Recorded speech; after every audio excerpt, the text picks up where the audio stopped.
This is PT Vishwakarma. कैसे हैं आप सभी लोग? आई होप बहुत अच्छे होंगे। कुछ कारणों की वजह से लाइव नहीं हो पाया था, तो फिर भी कोई बात नहीं।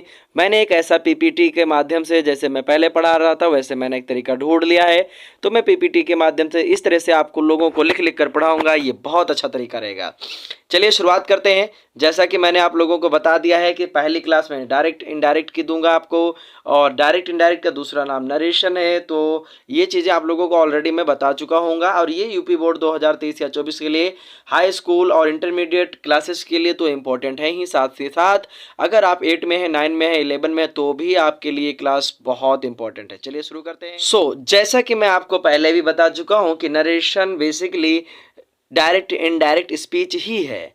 नरेशन मीन्स होता है स्टेटमेंट या एक ऐसा कथन, एक ऐसा वाक्य जो किसी ने स्टेटमेंट में दिया हो, ऐसा कुछ बोला हो। ठीक है, जैसे कि मैंने यहाँ पर लिख रखा है कि जो नरेशन है बेसिकली वो दो प्रकार के होते हैं, डायरेक्ट स्पीच और इनडायरेक्ट स्पीच। स्पीच मतलब ही वाक्य, यानी कि बातें दो तरीके से हो सकती हैं। कोई भी आदमी अगर कोई स्टेटमेंट देगा तो दो तरीके से देगा। पहला होगा डायरेक्ट और दूसरा इनडायरेक्ट। करना क्या है आपको इसमें, स्पीकर का स्टेटमेंट जैसा का तैसा रहता है। डायरेक्ट स्पीच में क्या होता है कि कोई भी वक्ता होता है, बोलने वाला, उसकी बातों को आप किसी अन्य पर्सन को जैसा वो बोले वैसा ही बता दें, एज इट इज, ज्यों का त्यों। वक्ता की कही गई बात को ज्यों का त्यों कह देना या ज्यों का त्यों लिख देना ही जो सेंटेंस होता है वो डायरेक्ट स्पीच में होता है। और जो डायरेक्ट स्पीच का सेंटेंस होता है वो बेसिकली इन्वर्टेड कॉमा में लिखा होता है। मैंने यहाँ पर इन्वर्टेड कॉमा लगा दिया है, वो किस प्रकार से होता है वो आप यहाँ पर देख सकते हैं। जैसा कि आप देख सकते हैं ये जो मैंने बनाया है ये इन्वर्टेड कॉमा ही है। दूसरी चीज मैं आपको बता दूं कि इनडायरेक्ट स्पीच क्या है। तो इनडायरेक्ट स्पीच बेसिकली है एक ऐसा सेंटेंस जिसमें वक्ता के द्वारा कही गई बात को हम अपनी आवश्यकता अनुसार परिवर्तित करते हैं, उसमें बदलते हैं, उसमें छेड़खानी करते हैं। हमें ज्यों का त्यों नहीं लिखना होता है, हम उसमें ज़रूरत के अनुसार परिवर्तन करते हैं। हम आगे सीखेंगे कि डायरेक्ट से इनडायरेक्ट में बदलते समय क्या क्या ज़रूरी परिवर्तन किए जाते हैं, वो इसेंशियल चेंजेस क्या होते हैं जो हम डायरेक्ट स्पीच से इनडायरेक्ट स्पीच में बदलते समय करते हैं। चलिए एक सेंटेंस देखते हैं। एक चीज़ इसमें और देखते हैं कि आपका जो ये होता है इनडायरेक्ट स्पीच, इसमें बेसिकली किसी भी प्रकार का कोई, ठीक है, इन्वर्टेड कॉमा नहीं लगता है, जैसा कि डायरेक्ट स्पीच में लगता है, लेकिन इनडायरेक्ट स्पीच में नहीं लगता है। यहाँ पर हम देखेंगे कि डायरेक्ट स्पीच का जो सेंटेंस होगा उसके पार्ट्स में क्या क्या हो सकते हैं। तो जो इन्वर्टेड कॉमा के अंदर होता है, यहाँ तक देखिए मैं सर्कल कर रहा हूँ, जो इन्वर्टेड कॉमा के अंदर होता है उसे हम रिपोर्टेड स्पीच बोलते हैं, और जो इन्वर्टेड कॉमा के बाहर होता है उसे हम रिपोर्टिंग वर्ब बोलते हैं। आगे बात समझ में? जो इन्वर्टेड कॉमा के अंदर होता है उसे रिपोर्टेड स्पीच, और जो इन्वर्टेड कॉमा के अंदर होता है उसे रिपोर्टिंग वर्ब। अब रिपोर्टिंग वर्ब में भी कुछ यहाँ पर आपको मैं बताना चाहूँगा, कुछ इंपॉर्टेंट फिगर होते हैं, कुछ इंपॉर्टेंट होते हैं, उनको समझाता हूँ। जैसे यहाँ पर जो लिखा होता है सबसे पहले वो सब्जेक्ट होता है। सब्जेक्ट को ही हम स्पीकर बोलते हैं। यहाँ पर राम है तो राम सब्जेक्ट है, ये कुछ कहने वाला है, इसीलिए हम इसको स्पीकर भी बोलेंगे। राम ने क्या कहा, राम सैड, यानी राम ने कहा, टू मी, मुझसे कहा। तो सैड यहाँ पर रिपोर्टिंग वर्ब है। मेन रिपोर्टिंग वर्ब कौन है, सब्जेक्ट है, और सैड है। और जो टू मी है ये बेसिकली ऑब्जेक्ट है। ऑब्जेक्ट को ही हम लोग लिसनर भी बोलते हैं। जैसा कि मैंने अभी आपको बताया कि जो राम है इसे हम स्पीकर भी बोलते हैं। ठीक है, अब यहाँ पर देखिए, you are my dear friend. अब ये जो रिपोर्टेड स्पीच में है इसमें बेसिकली आप देख सकते हैं यू आया हुआ है जो कि एक प्रोनाउन है, आर आया है जो कि एक हेल्पिंग वर्ब है, बाकी अदर वर्ड भी आए हुए हैं। तो हम किस प्रकार से डायरेक्ट से इनडायरेक्ट में बदलते समय इन चीज़ों को प्रवर्तित करेंगे, क्योंकि हमारा काम क्या होगा, इस रिपोर्टिंग वर्ब को चेंज करना, ठीक है, उसके बाद में यहाँ पर आए हुए प्रोनाउन को चेंज करना, इस प्रकार के प्रोनाउन को चेंज करना, कैसे इजमार का वाजवर होता है, कैसे प्रेजेंट इंडिफिनिट से पास्ट इंडिफिनिट में बदलते हैं, वो सभी नियम हम बिल्कुल आसान भाषा में समझेंगे। तो चलिए शुरू करते हैं, कुछ एक्सरसाइजेस करते हैं। बाकी एक्स्ट्रा नियम मैं आप लोगों के लिए दूसरी वीडियो में लाऊंगा। जैसा कि मैंने आपको बताया कि डायरेक्ट से इनडायरेक्ट में बदलते समय हमें टेंस चेंजिंग, हमें प्रोनाउन चेंजिंग और हमें कुछ एडवर्ब, ना सिर्फ एडवर्ब बल्कि कुछ इंपॉर्टेंट पार्ट्स ऑफ स्पीच को चेंज करना होता है। तो हम वो 1 to 1 डिटेल वीडियोस में समझेंगे।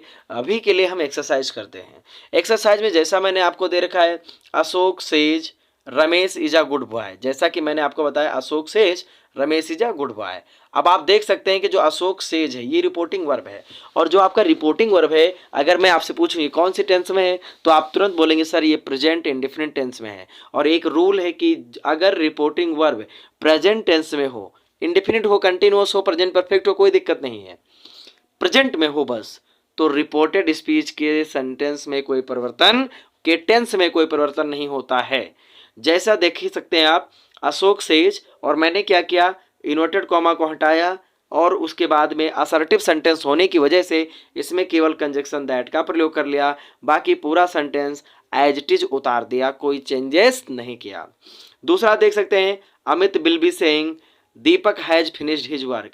अभी आपको मैंने बताया कि प्रेजेंट में अगर रिपोर्टिंग वर्ब होगा तो कोई चेंज नहीं होगा। सेम यहाँ पर भी अगर हमारा रिपोर्टिंग वर्ब फ्यूचर में है, अगर हमारा रिपोर्टिंग वर्ब फ्यूचर में है तो भी हमें किसी भी प्रकार का कोई चेंजेस नहीं करना होता है। अमित विल बी सेइंग है, यानी कि फ्यूचर कंटिन्यूअस है, तो हमें रिपोर्टेड स्पीच के टेंस में कोई परिवर्तन नहीं करना है, सिर्फ और सिर्फ इन्वर्टेड कॉमा हटा के दैट नामक कंजक्शन का प्रयोग करके पूरा सेंटेंस एज इट इज उतार देना है। चलिए आगे बढ़ते हैं।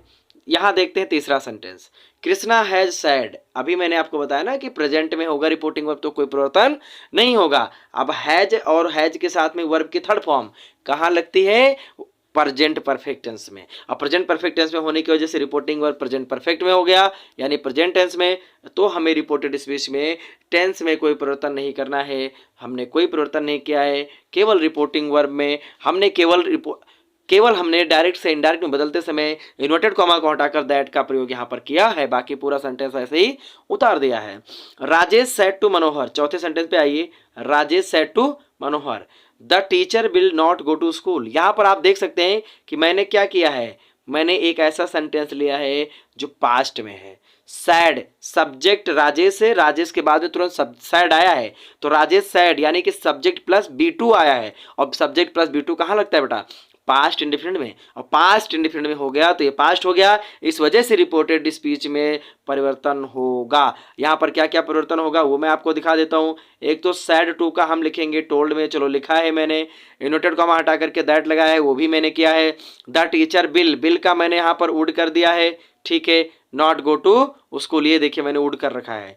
चलिए आगे देखते हैं। यहाँ पर देखिए, प्रकाश सेज बीना सैंग बेल, प्रकाश सेज बीना सैंग वेल। अब आप देख सकते हैं रिपोर्टिंग वर्ब फिर से किस में है, प्रेजेंट इंडेफिनिट टेंस में है, तो आप समझ गए होंगे कि प्रेजेंट इंडेफिनिट में होने की वजह से रिपोर्टेड स्पीच में कोई परिवर्तन नहीं करना है, केवल आपको सिर्फ और सिर्फ इन्वर्टेड कॉमा और कॉमा हटा करके दैट नामक कंजक्शन जोड़ देना है। अगला है 6 number, Anil said Hari is unwell. यहाँ पर आपको मैं बता दूं, सब्जेक्ट के तुरंत बाद में वर्ब की सेकंड फॉर्म आई है भैया, और सब्जेक्ट के तुरंत बाद वर्ब की सेकंड फॉर्म आएगी ला, तो आपको पूरा परिवर्तन करना है। पूरा मतलब कि पूरा टेंस हुए परिवर्तन हो जाएगा, नाउन परिवर्तन नहीं होता है। इस वजह से मैंने क्या किया है, अनिल सैड और कॉमा इन्वर्टेड कॉमा हटा के दैट का प्रयोग करके इज का वाच कर दिया है। यहाँ तक आपको समझ में आ गया होगा। चलिए अगली देखते हैं। अगले सेंटेंस में महेश विल से, यानी कि भैया रिपोर्टिंग वर्ब हमारा फ्यूचर में मिल गया, और रिपोर्टिंग वर्ब फ्यूचर में होने की वजह से रिपोर्टेड स्पीच में कोई परिवर्तन नहीं होता है। तो यहाँ पर आप देख सकते हैं कि मैंने कोई परिवर्तन नहीं किया है। आगे देखते हैं, अभी तो फिलहाल बनाया नहीं है, बना हुआ है। Mahesh will say that Satish is not going to Agra, कोई चेंजेस नहीं किया मैंने। चलिए अगले सेंटेंस पे चलते हैं। The thief had run away, चोर भाग चुका था। द पुलिसमैन क्राइज, पुलिसमैन रोता है। यानी कि आपका ये देखो रिपोर्टिंग वर्ब यहाँ दिया हुआ है, रिपोर्टिंग वर्ब यहाँ पे दिया हुआ है, क्राइज है ना ये, और आपका जो रिपोर्टेड स्पीच है वो पहले दे दिया है। और तो चाहे पहले कुछ भी दिया हो उससे हमें मतलब नहीं है, आगे का पीछे हो उससे हमें मतलब नहीं है, बदलने से मतलब है। इस वाले पार्ट को उठा लेंगे, पहले उठा लिया, इसे उठाने पर हमें पता चला कि क्राइज यानी रोना, यानी कुछ कहना, और कुछ कहना यानी कि बेसिकली रिपोर्टिंग वर्ब यही है, और ये तो प्रेजेंट इंडेफिनिट में है, तो हमें रिपोर्टेड स्पीच में कोई परिवर्तन नहीं करना है। केवल आपको दैट नामक कंजक्शन लगाकर पूरा सेंटेंस जोड़कर ऐसे ही उतार देना है। मदन विल नॉट हेल्प करीम, मदन करीम की मदद नहीं करेगा, यहाँ पर इन्वर्टेड कॉमा होना चाहिए था। और ये पूरा स्टेटमेंट है, गोविंद सेज, गोविंद कहता है। इसमें भी रिपोर्टिंग वर्ब को पीछे रखा गया है और रिपोर्टेड स्पीच को आगे रखा गया है। मैंने क्या किया, रिपोर्टिंग वर्ब को आगे लिया, दैट नामक कंजक्शन लगा के उतार दिया बिना किसी प्रकार का परिवर्तन किए हुए, क्योंकि आपने नियम पढ़ा है कि अगर रिपोर्टिंग वर्ब फ्यूचर या प्रेजेंट इंडेफिनिट में या प्रेजेंट टेंस में होगा तो रिपोर्टेड स्पीच के टेंस में कोई परिवर्तन नहीं होगा। आगे चलिए। The sun is rising in the east says the teacher, the sun rising in the east, सूर्य पूरब में निकल रहा है, सेज द टीचर, ये बात किसने कहा है, टीचर ने कहा है। तो देखो द टीचर सेज, हमने क्या किया, जो सेज द टीचर है आगे का पीछे है, उल्टा का सीधा है, कोई मतलब नहीं है। हमें अपना नियम लगाना है, रिपोर्टिंग वर्ब को पहले लिखना है, लिख लिया। और रिपोर्टिंग वर्ब पहले लिखने पर हमें ये प्राप्त हुआ कि ये रिपोर्टेड स्पीच में कोई परिवर्तन नहीं करना है, क्योंकि रिपोर्टिंग वर्ब प्रेजेंट में है। और देख सकते हैं आप कोई परिवर्तन हमने नहीं किया है। 12 सेंटेंस का प्रैक्टिस किया हमने, बाकी आगे का प्रैक्टिस आप लोगों के साथ उपलब्ध करवाऊंगा। हर प्रकार के नियम आप लोगों के साथ शेयर करूंगा यूट्यूब पर। तो सब्सक्राइब करें मेरे चैनल को और शेयर करें अपने दोस्तों के साथ, ताकि आप लोगों का हो सके इस बार यूपी बोर्ड में बेड़ा पार।